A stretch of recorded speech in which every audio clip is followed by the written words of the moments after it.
All right, here we go with section 7.5. The whole purpose of this class and this unit, solving exponential equations. We're going to use a lot of skills that you have used in the past to solve equations. I'm going to do 3 examples for you on this video. Example number 1. 2 times 3 to the x power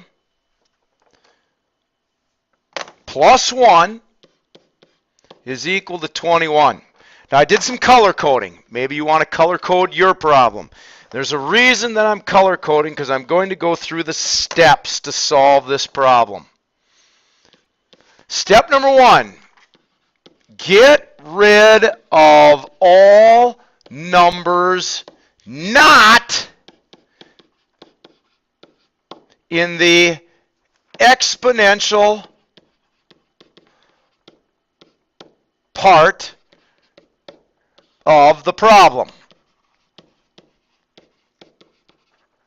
Well, what's the exponential part of the problem? That's what's written in blue. That's the exponential part. We need to get rid of all the other numbers that are outside that blue part, because it's got the base and the exponent. Well, back to 7th and 8th grade math. The first thing that you do is you minus 1. Get rid of the plus or minus. And remember, we've got a balance scale line here. Whatever you do to one side, you're going to be doing to the other. All right, so when I do that, I'm going to color code stuff, so if you'd like to do that, please go ahead. When I minus 1 to both sides, that cancels out, and I'll have 2, and then my exponential part, 3 to the x power, is equal to 20. All right, step 2, get rid of the 2. So now I'm going to divide by 2 since it's times, and that's going to give me 3 to the x power is equal to 10. Now I've got it down to just the exponential part. And here is where you have to do the inverse. Step 2.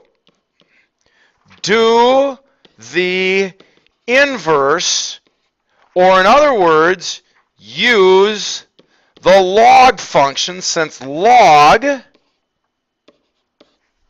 remember, log is the inverse of exponential.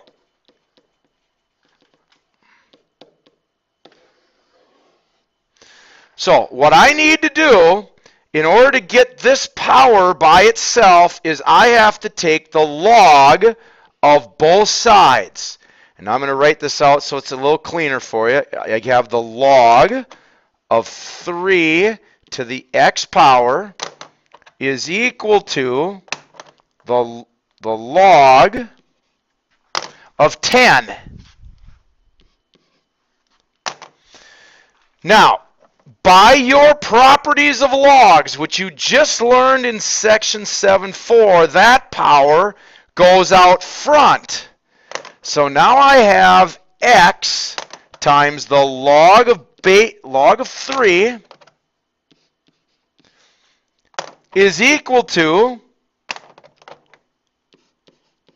the log of 10. Well, this is the time sign, people, and log base 3 is just a number. So now the last step, step 3, is to divide the logs. So I'm going to divide by log of 3 to both sides. Whatever you do to one side, you do to the other. These are going to cancel out. And I get x equals, and what I do is I type this in my calculator using the log button. Log 10, put it in parentheses, divided by log 3, put it in parentheses.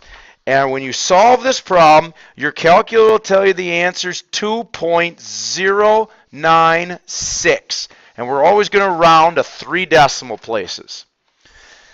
Pause the video if you need to write the steps down, but that's how you solve an exponential equation using logs as inverses. Example 2. 15 to the 3x plus 1 power is equal to 285. Now, you're going to notice there's nothing outside the exponential part. This whole thing over here on the left is the exponential part.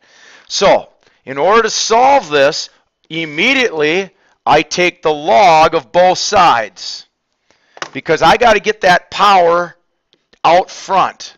So log of 15 to the 3x plus 1 power is this equal to the log of 285. Now this whole piece is the power that goes out front.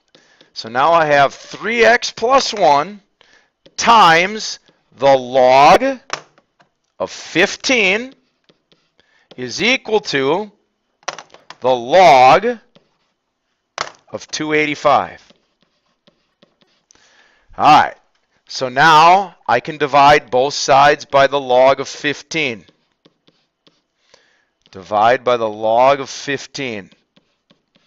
These are going to cancel, and I get 3x plus 1 is equal to, and now you have to evaluate that. The log of 285 divided by the log of 15. I believe on your calculator that comes out to be 2.087. And now you have an equation that you got to solve for x. This is a 7th and 8th grade math equation. I don't believe we need to show our work anymore, but you're going to minus 1 to both sides, and you'll get 3x equals 1.087, and then you're going to divide by 3, and you get a final answer of x is equal to, and again, rounding to 3 decimal places, I believe you get x equals 0.362, which is the answer for x way up there. Last one, example 3. Let's put x's on both sides. So for this particular problem, we have 2 to the 3x power is equal to 8 to the x plus 1 power. All right, now in this particular problem, again, there's nothing outside the exponential pieces to add or subtract, so I'm just going to take the log of both sides. I'll write my log down and my equal sign, my balance scale. 2 to the 3x power log 8 to the x plus 1 power. Now in both cases, the powers are going to have to go out front. So I get 3x times the log of 2 is equal to parenthesis x plus 1 log of 8 with a times sign. Now, you could solve this either way, but I would recommend that you always divide by the log of the smaller number. 2 is smaller than 8. So I'm going to divide both sides by the log of 2. This will cancel. And my equation becomes 3x equals parenthesis x plus 1. And now in your calculator, log 8 divided by log 2 is the number 3. Uh-oh, so now here's where we got to use prior knowledge to solve this equation. We have parentheses over here, so we need to distribute the 3 since it's times, and my equation becomes 3x equals 3x plus 3. Now I combine my like terms, so I minus 3x to both sides. Those cancel, and that leaves you with equals 3 over here. Uh-oh, but 3x minus 3x over here also cancels. What number is that? That's 0. Now, people, this goes back to Unit 5 and Unit 6. If you have an equation or a final solution of 0 equals 3, how often is that true? Never. Which means, what is the solution to this problem? This particular problem has no solution since 0 can never equal 3. And that, people, is how you use logs to solve exponential equations. If you got questions, please ask me during class.